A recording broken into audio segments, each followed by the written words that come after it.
Curioso relato, donde la magia se convierte en voz.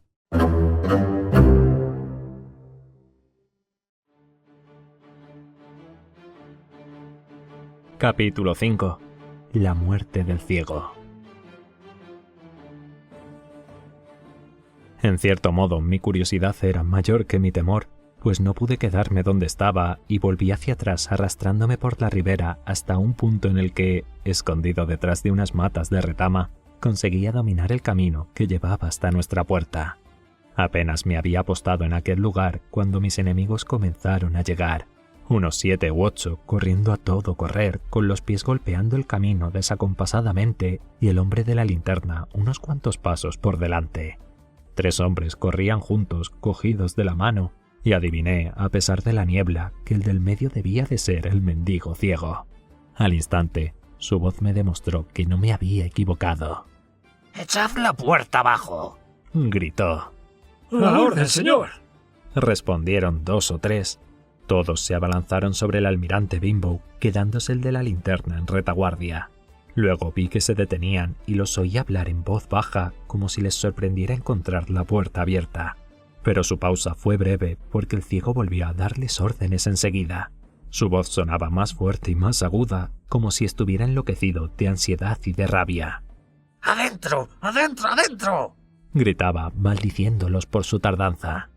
4 o 5 de ellos le obedecieron inmediatamente y 2 se quedaron en el camino con el terrible mendigo. Luego hubo un silencio, después una exclamación de sorpresa y por último una voz que gritó desde el interior de la casa. «¡Bill está muerto!». Pero el ciego volvió a maldecirlos por su tardanza y gritó: «Que algunos de vosotros, sopasmados, lo registren, y los demás, subid a por el baúl». Podía oír el ruido de sus pisadas machacando nuestra vieja escalera y pensé que la pobre casa estaría temblando. Al poco tiempo se volvieron a oír voces de sorpresa. La ventana del cuarto del capitán se abrió de golpe de par en par y se oyó un tintineo de cristales rotos. Luego un hombre se asomó a ella y su cabeza y sus hombros quedaron bañados por la luz de la luna. Dirigiéndose al mendigo ciego que estaba abajo en el camino, le gritó: «Pew, nos han tomado la delantera. Alguien ha desvalijado el baúl». «¿Está ahí?», rugió Pew. «El dinero está ahí».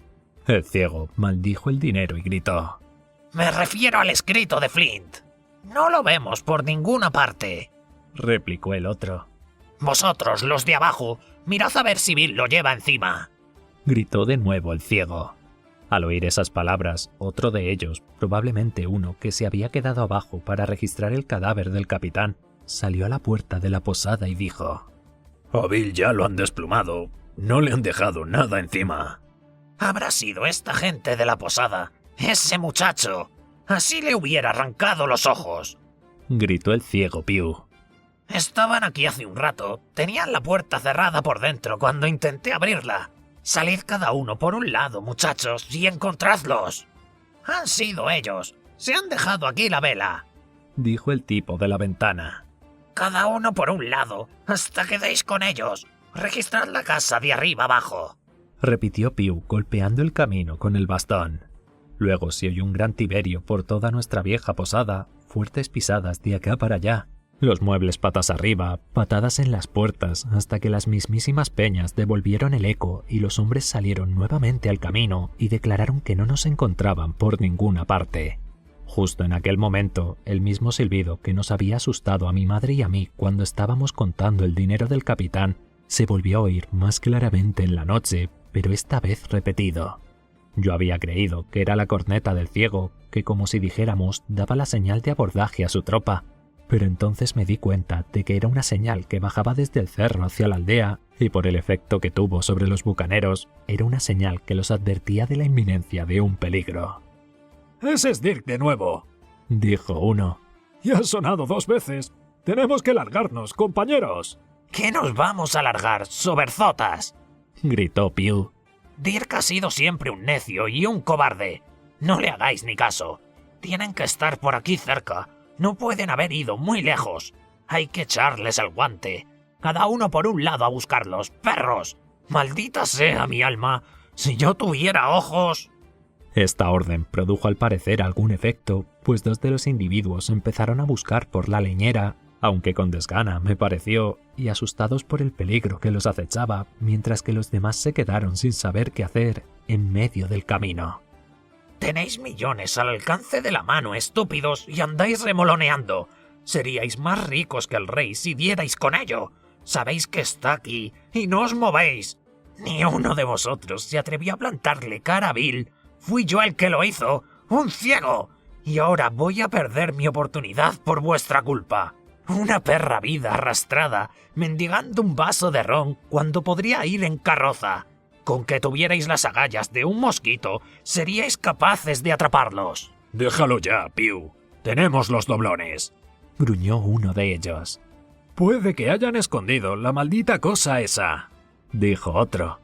Pew, coge el dinero y no te quedes ahí berreando, añadió otro.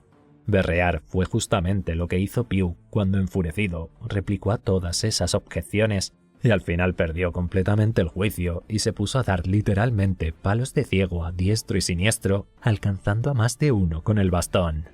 Los otros, a su vez, insultaron al sinvergüenza del ciego, lo amenazaron con palabras horribles y trataron en vano de agarrar el bastón y arrebatárselo. Aquella pelea fue nuestra salvación, porque mientras todavía reciaban los golpes, se oyó otro ruido procedente de lo alto del cerro por el lado de la aldea, el galopar de unos caballos. Casi al mismo tiempo sonó un pistoletazo, un fogonazo y detonación procedente del seto, y aquella fue simplemente la señal definitiva de peligro, pues los bucaneros echaron a correr, dispersándose en todas las direcciones, uno hacia el mar a lo largo de la ensenada, el otro monte arriba y así sucesivamente, de tal manera que en medio minuto no quedó ni rastro de ninguno de ellos, excepto de Pew. A este lo habían abandonado, no sé si de puro pánico o por vengarse de sus insultos y golpes, pero el caso es que allí se quedó, golpeando frenéticamente el camino, moviéndose a tientas y llamando a sus camaradas. Finalmente se lanzó en dirección equivocada y pasó corriendo por delante de mí hacia la aldea, gritando: ¡Johnny! ¡Perro negro! ¡Dirk! Y otros nombres. ¡No iréis a abandonar al pobre Pew, compadres! ¡Al viejo Pew! En aquel preciso instante se oyó el ruido de los caballos en lo alto del cerro, y 4 o 5 jinetes aparecieron bajo la luz de la luna, lanzándose a todo galope cuesta abajo. Entonces Pew se percató de su error, dio media vuelta gritando y corrió derecho hacia la acequia, en la que cayó rodando. Pero al cabo de un segundo ya estaba en pie otra vez y completamente enloquecido. Intentó otra escapada, metiéndose esta vez bajo las patas del primero de los caballos. El jinete trató de esquivarlo, mas en vano. Pew cayó al suelo con un grito que resonó en la noche, y las 4 pezuñas lo pisotearon, lo revolcaron y le pasaron por encima. Rodó de lado, luego fue girando lentamente hasta quedar boca abajo y ya no se movió más. Me puse en pie y llamé a los jinetes que, en cualquier caso, ya se disponían a detenerse, horrorizados por el accidente. Enseguida vi quiénes eran. Uno de ellos, el que venía a la cola, era el muchacho de la aldea que había ido en busca del Dr. Livesey.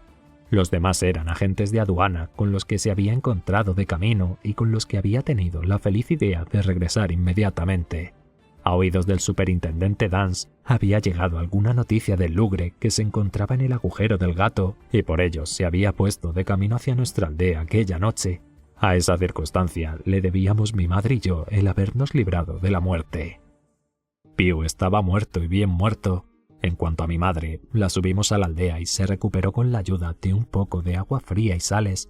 Parecía que el miedo no le había afectado demasiado, pero seguía lamentándose de las cuentas pendientes.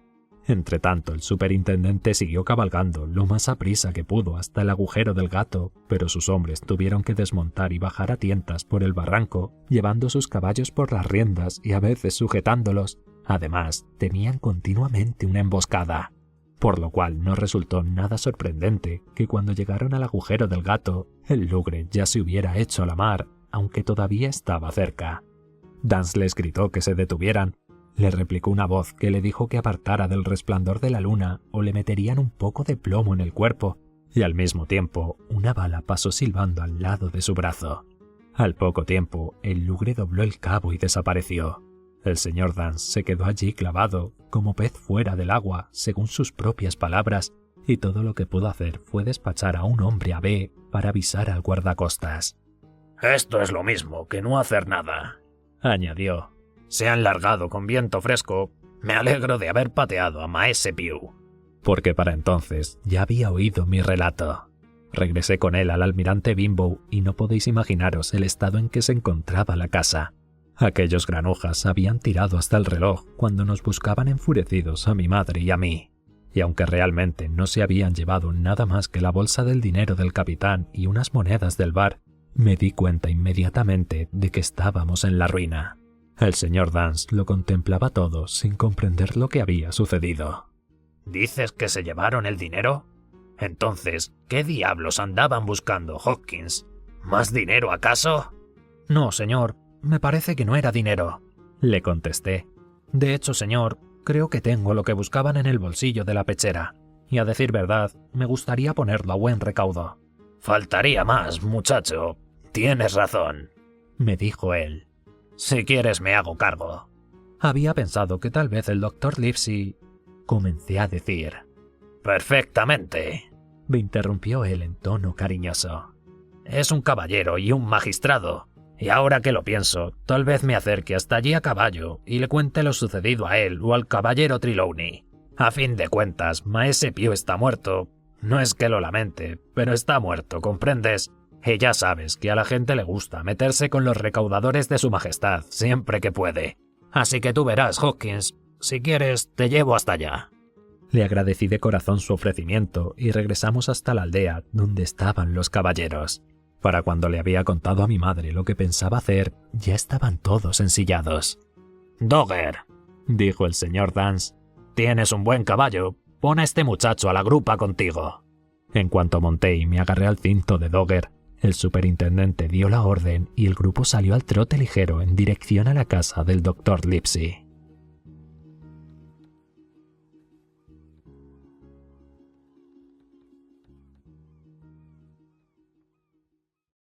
Si esta historia te ha gustado, te invito a darle like, suscribirte al canal y compartirla con otros amantes de los relatos clásicos.